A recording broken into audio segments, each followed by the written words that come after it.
Salut les amis. Et oui, aujourd'hui on va installer une Void Linux à partir d'une Arch Linux. Vous allez me dire, mais comment c'est possible? En fait, qu'est-ce qu'il nous faut pour installer un système? Il nous faut un gestionnaire de paquets.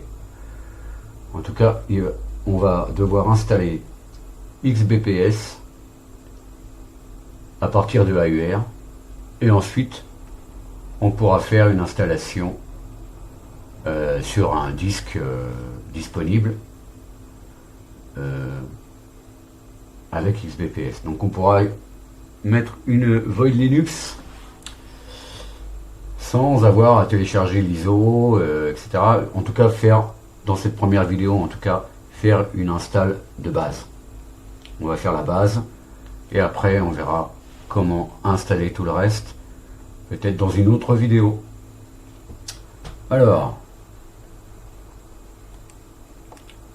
qu'est-ce qu'on voit? Ici on voit notre Arch Labs qu'on avait installé la dernière fois avec notre XFCE. Donc, alors pour ceci, on a besoin d'installer les Arch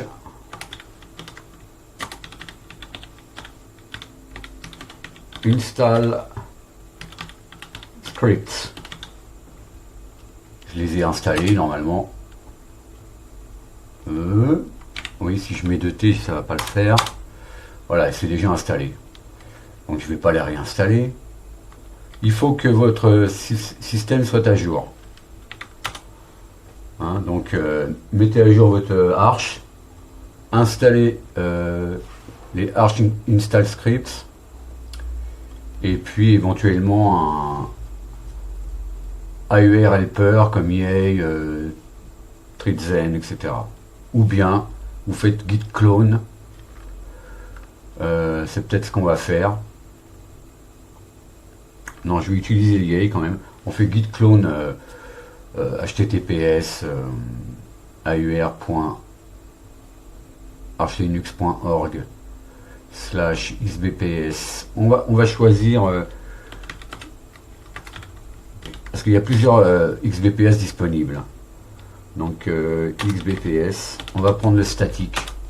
Si il veut bien, voilà, on va prendre le statique parce que dans mes essais précédents, eh bien c'est celui-ci qui fonctionne. Par contre, parce qu'il doit y avoir en tout cas des problèmes avec la mise à jour de libboot, je crois, qui est pas toujours. Je crois que Arch Linux est encore un peu en retard, donc en fait, voilà, ça va pas fonctionner. Donc on va utiliser alors XBPS static -bin pour pouvoir installer non pas glibc mais MUSL, c'est-à-dire une version plus récente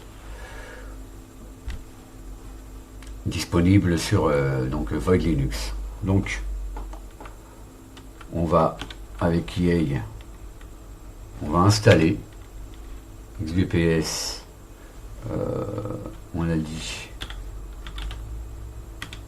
static bin.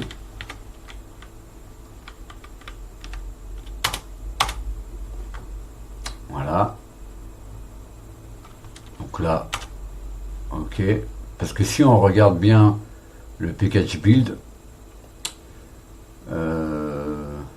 div to show.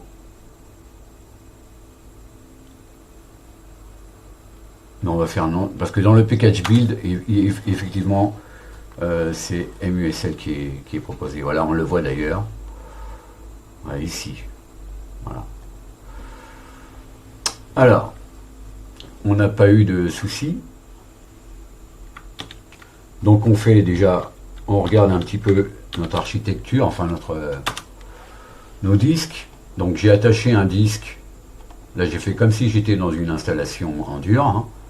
J'ai mes disques système, mon home et mon swap ici. Et là j'ai un disque vierge.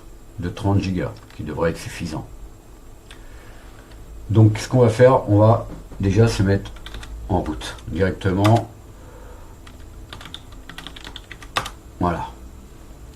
Donc on va utiliser CFDisk sur dev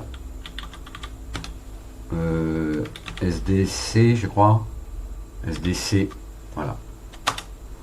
Ok, on est en système UEFI, donc on choisit GPT, une nouvelle partition, et ici on va mettre le traditionnel 512 mégas, le type EFI système.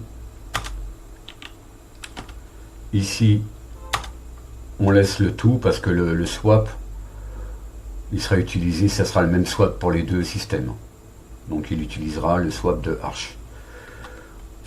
Ok, le type c'est d'accord, on écrit et en toutes lettres on met yes. Ok, on quitte. Donc maintenant si je refais LSBLK, de toute façon elles sont pas montées. Ah oui, j'ai pas l'historique,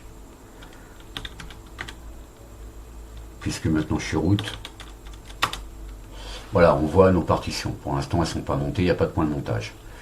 Donc maintenant, on va créer nos systèmes de fichiers. Donc mkfs.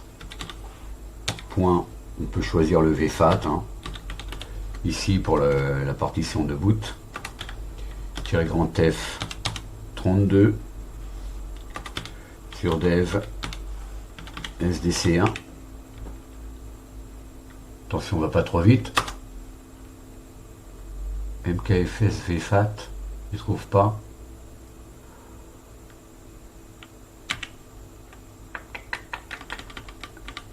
MKFAT, en fait. Ah, pardon. File System, Make File System. Ah, ça marche mieux. Ensuite, on va faire un EXT4,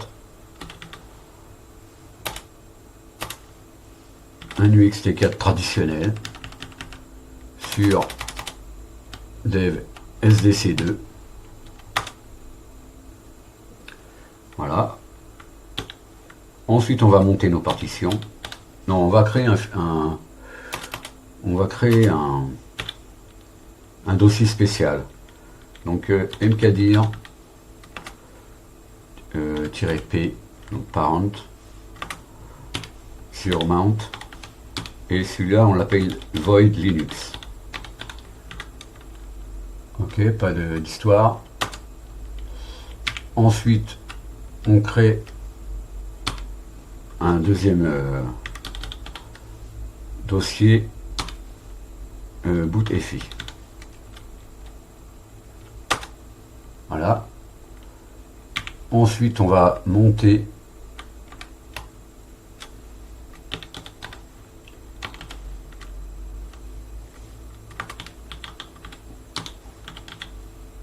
d'abord le système.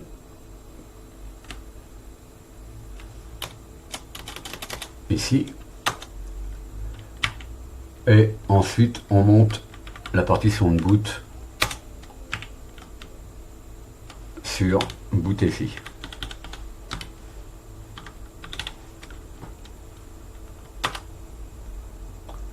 Que se passe-t-il? Le point D1 n'existe pas.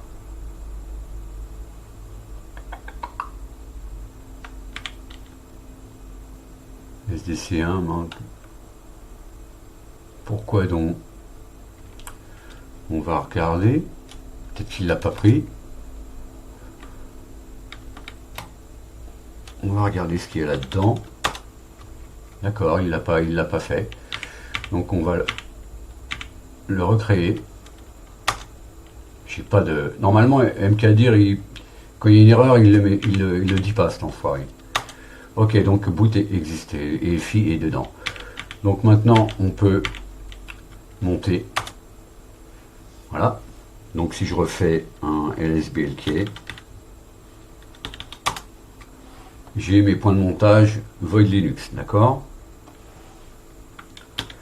Bon, maintenant, alors une fois qu'on a fait ça, on a besoin d'exporter une variable pour que XBPS puisse mettre les fichiers au bon endroit.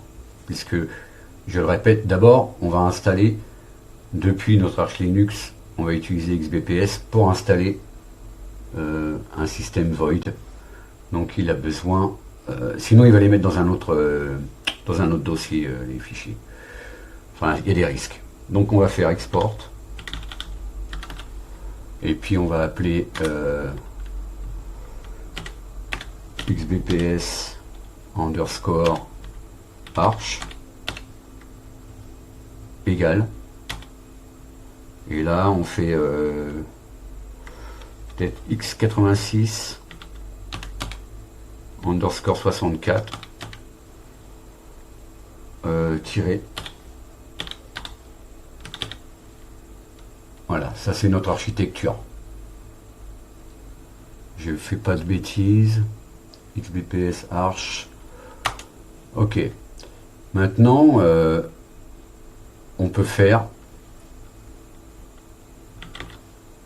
XBPS install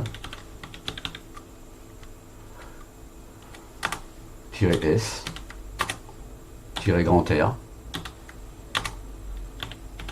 https deux points de slash alpha.de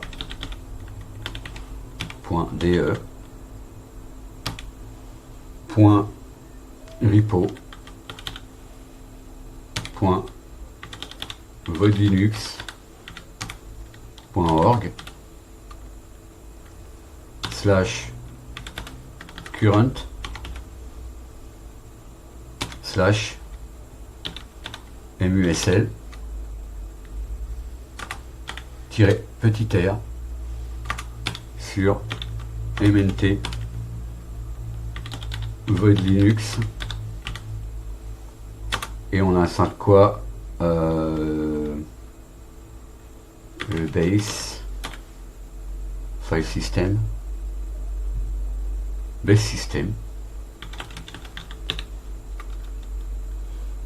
alors voyons voir si pas fait de bêtises. https alpha.de.repo.voidlinux.org slash current slash musl-r mount Void Linux base system. Alors on importe la clé, hein, évidemment, et on installe. On a donc 349 mégas. Là on voit qu'il va nous mettre un Linux récent, mais bon, comme on est sur une virtual machine, on verra à mettre les headers, et puis j'espère que ça fonctionnera, les virtual box guest utils, mais c'est pas tout à fait comme ça qu'il s'appelle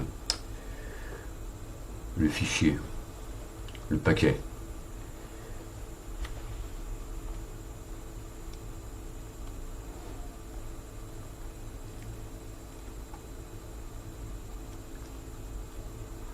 Donc là je montre l'installation, hein, ça va pas durer très longtemps.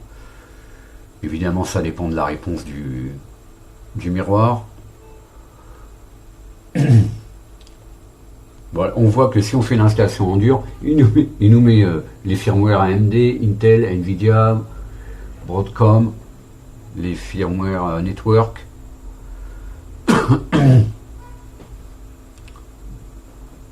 Donc ça sera un petit peu différent si on utilisait par exemple une installation avec glibc.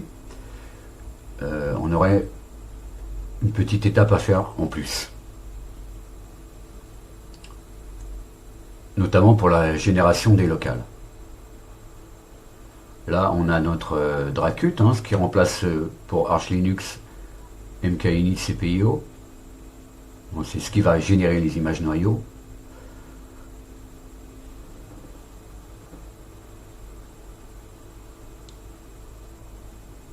Allez, vas-y mon coco. On voit le noyau, c'est le 6.1.6. Et là, sur Arch, on est sur 6.1.7. Donc, ils sont pas très en retard. Et là, en fait, on a les paquets frais. Hein. Pas comme si on prenait une image void, qu'on installait, on redémarrait et on fait toute une mise à jour. Mais bon, là, c'est pour le plaisir. Un petit peu comme on ferait une install avec Arch Linux. Hein. Pour Arch Linux, de façon traditionnelle. Donc il met pas mal de paquets quand même, enfin les outils de base en tout cas.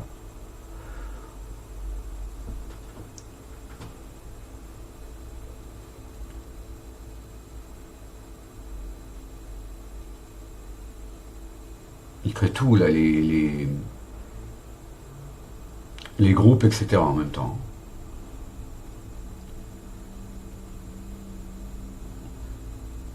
Voilà. Créer le système de fichiers.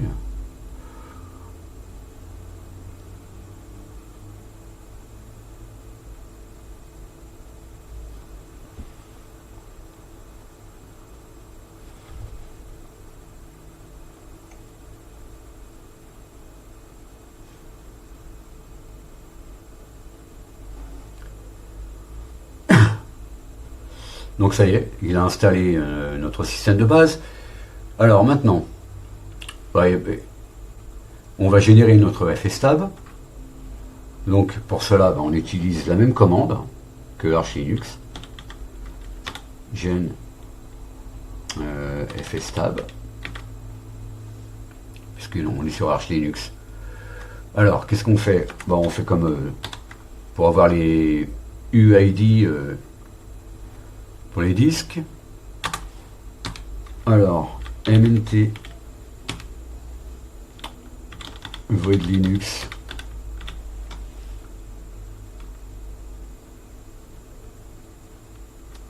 ouais. On fait une redirection dans mnt void linux / etc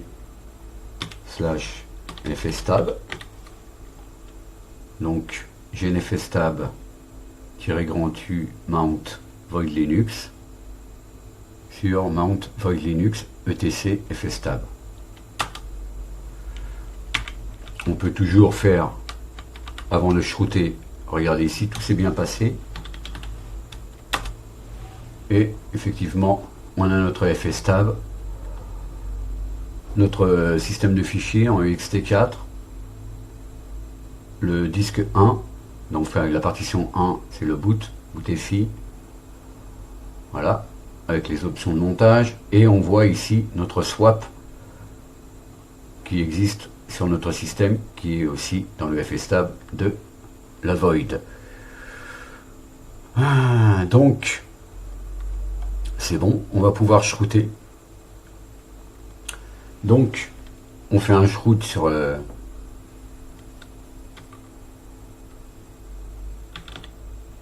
alors shroot sur mnt / void linux.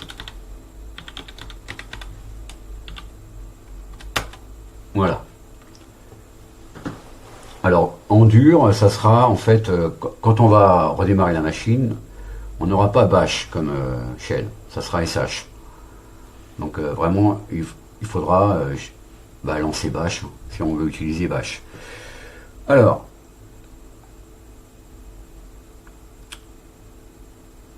non, je vais faire exit.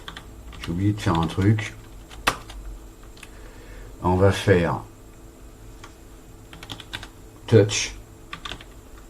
On va créer un fichier là sur mnt / void linux dans etc resolve conf.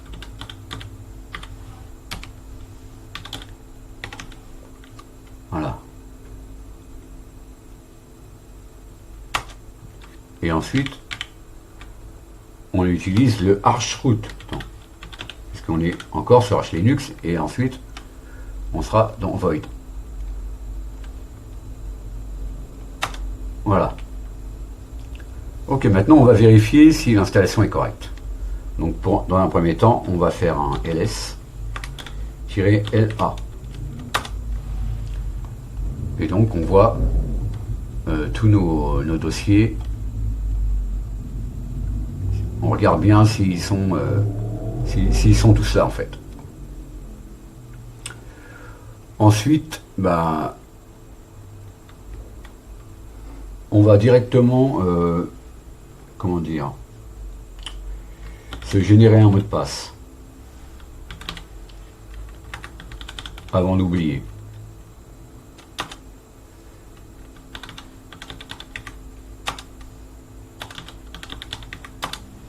Voilà. Ensuite, on va changer de propriétaire toute l'arborescence. Donc, on va faire change owner root,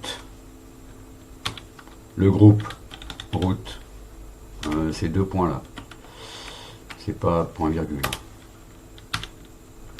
Voilà, quoi, toute l'arborescence.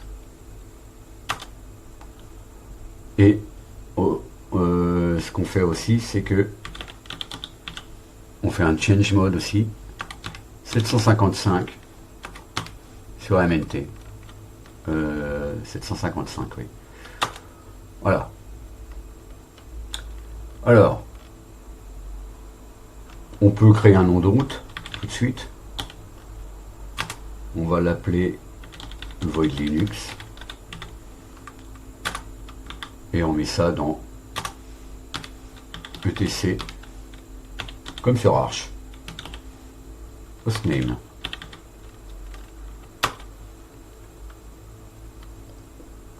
Alors, maintenant on va éditer notre fichier. Alors, on n'a rien pour éditer. Voilà. Donc on va installer un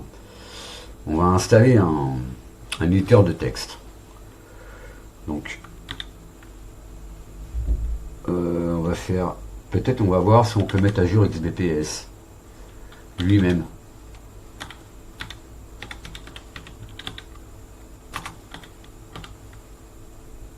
Ou -U, je crois, pour mettre à jour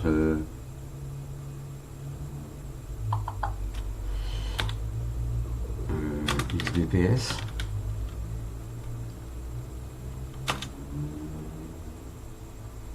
XBPS est à jour. Ok, alors maintenant on va installer.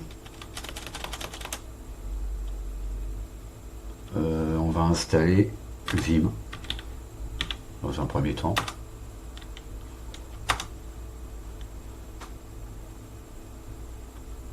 Comme ça on pourra éditer nos fichiers. Donc maintenant on va se rendre dans etc parce que généralement c'est là que ça se passe.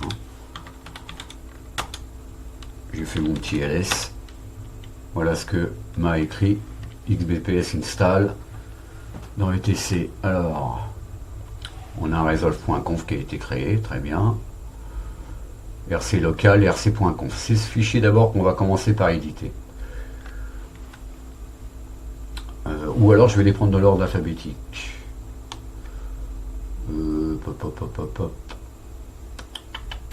J'ai fait host tout à l'heure. Hostname, on va faire host. Alors Vim.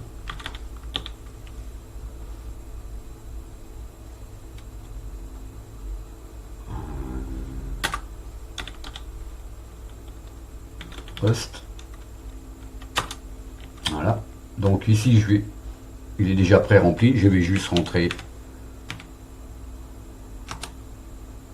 Si je fais i, peut-être que ça ira mieux.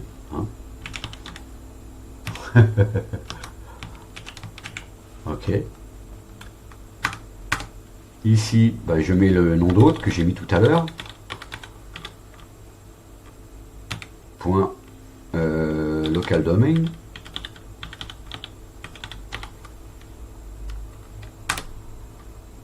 Et ici, void Linux.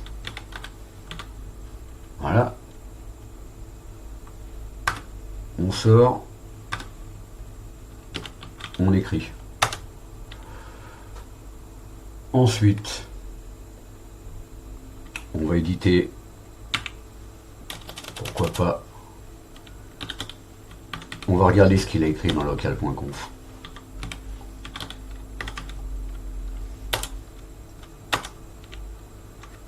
C'est ce que j'aurais mis moi, hein, parce que moi, si vous voulez le mettre en français, vous mettez FR en majuscule, etc. Et c'est Colette, ok.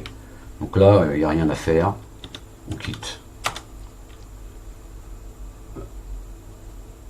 Ensuite, on va éditer rc.conf. Hein. Donc, vim rc.conf. Ici, on peut toujours décommenter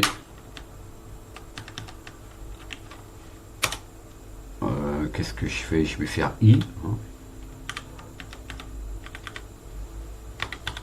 C'est comme ça que j'ai appelé mon nom d'hôte. On met hardware clock en UTC, time zone Europe, Paris.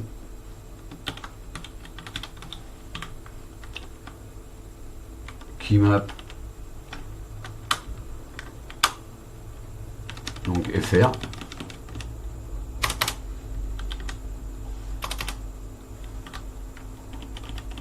Fonte, console fonte. Il n'y a pas de V console là, donc on fait ça. Moi je vais mettre quand même à mon habitude.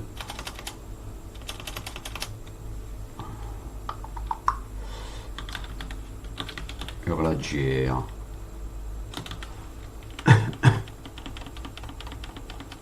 Nombre de TTY qu'on veut. Je vais mettre 8.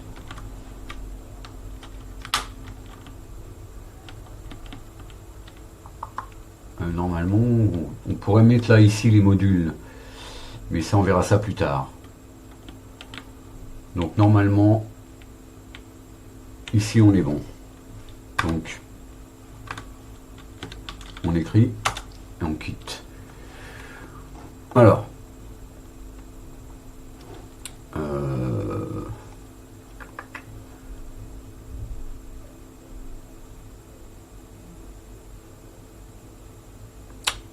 donc là maintenant on devrait éditer dans le dossier default un fichier qui s'appelle libc local, mais on n'a pas mis libc en fait, hein. On n'a pas mis glibc, donc il n'existe pas ce fichier. Si je vais dans cd default ls, il n'y a juste ça. Donc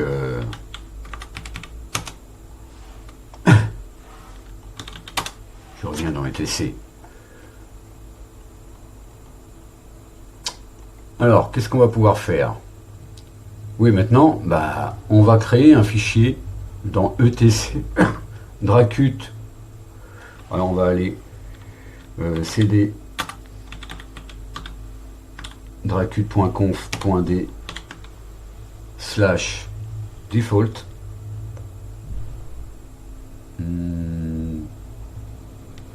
Non, on va là-dedans, ls, il n'y a rien normalement, et on crée un fichier directement en l'éditant,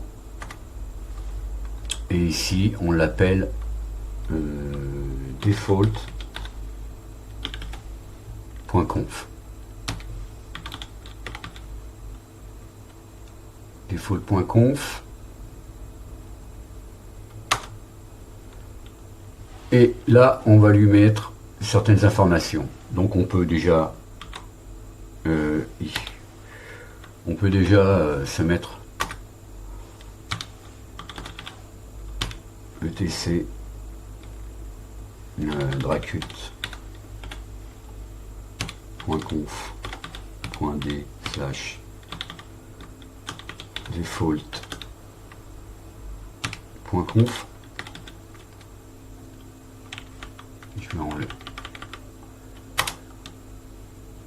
Alors si vous avez des ennuis avec le F de votre clavier, comme c'est le cas, il fait des répétitions un peu trop... il faut faire un X7-R41. Chose que je n'ai pas faite. C'est pour ça que j'ai des ennuis. Alors...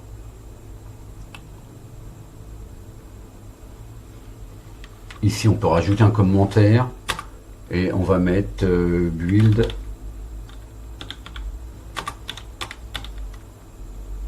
init rd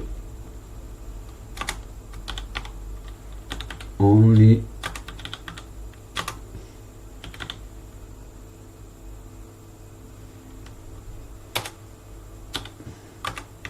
to boot current hardware. Alors, eh bien ici on met host only, je crois. Ouais, host only égale yes.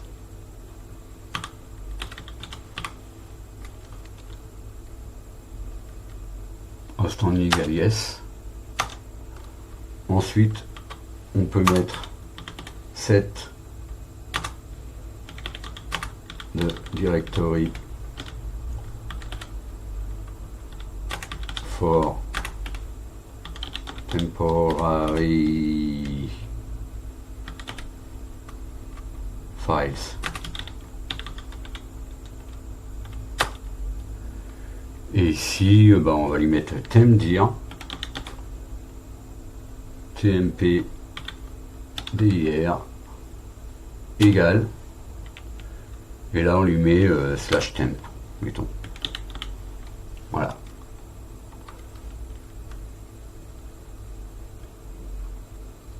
Ok. Donc maintenant on sort, on enregistre les modifs. Host only, yes, temdir, ok.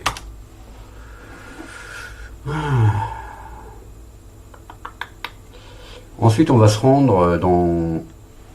Alors, on remonte d'un niveau. ls. On remonte d'un niveau. Voilà, et on va dans lib. cd lib.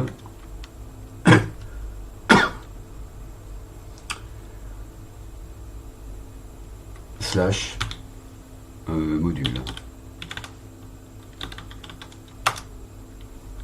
ls. Voilà ce qu'on voit. Donc en fait, ou ls-la pour voir les autres fichiers. Voilà ce qu'on voit. Donc on voit notre numéro de kernel ici. On va demander à Dracut de régénérer une image. À moins que j'installe tout de suite xbps install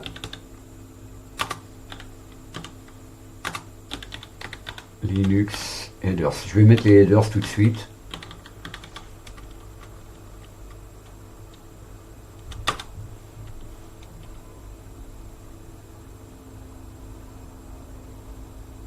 Oui.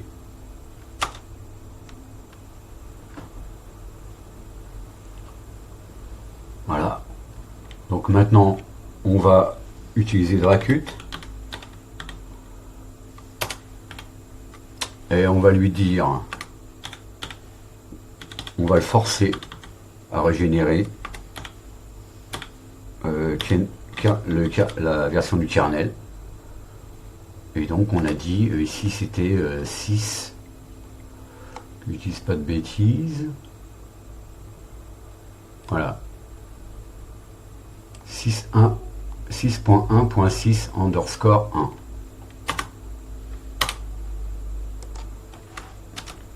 On aurait pu le mettre à la main, mais bon.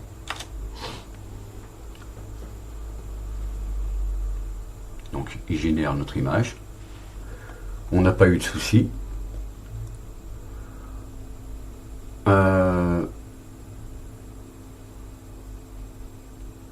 Alors maintenant, on va pas générer de grub ici, parce qu'on va le faire dans notre système Arch. Voilà. Donc, à moins qu'on veuille après se débarrasser de Arch, je sais pas. Donc on va sortir, on va faire CD, hein, on va retourner à la racine. Oui, c'est plutôt. Voilà. Et on sort du shoot. Normalement, on a terminé. On démonte pas pour l'instant. On fait grub. Donc là, on retourne à Arch Linux, mkconfig, mais c'est la même chose dans. C'est la même ligne de commande. Hein, si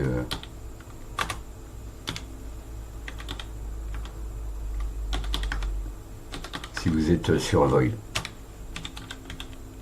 Donc là, on va voir si il a bien vu l'image.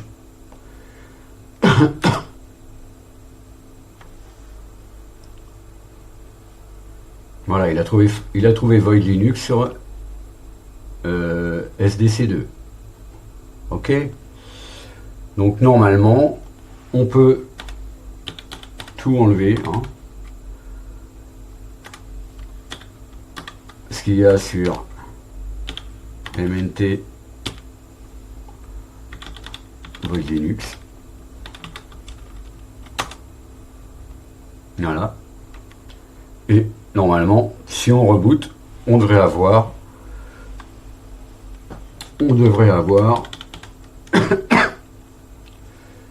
une entrée dans Grub Void Linux et pouvoir démarrer.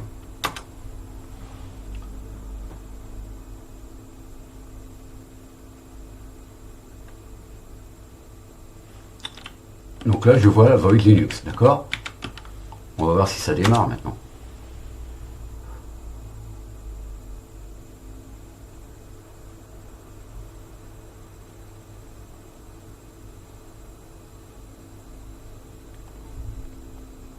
Donc là, il a le prompt, c'est un peu fouillis là, mais on a bien le prompt. Donc on se log root. Est-ce que ça va... Est-ce que... Encore on va faire une bêtise là.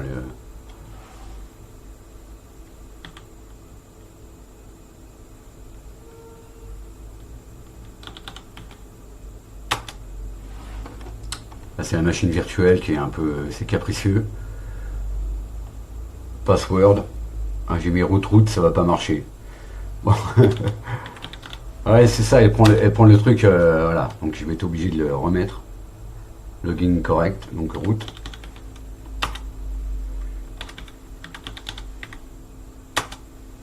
Voilà, donc on voit bien que là, on n'est pas sur bash, on est en SH. Donc maintenant, je vais faire shutdown-h now. Voilà.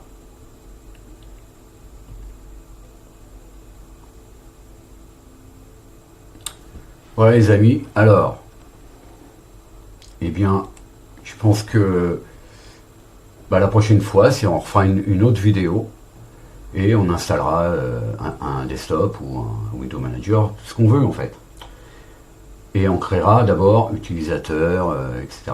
Là, on a mis la base, on a vu un peu comment ça se... C'est pas très compliqué, faut être un peu attentif, ça ressemble un peu à Arch. Ça fait un petit peu une espèce de distribution un peu voisine. Et en tout cas, j'espère que ça vous a plu. Et donc je vais vous dire à la prochaine pour d'autres aventures, peut-être sous Void. Merci beaucoup. Allez, à la prochaine. Salut.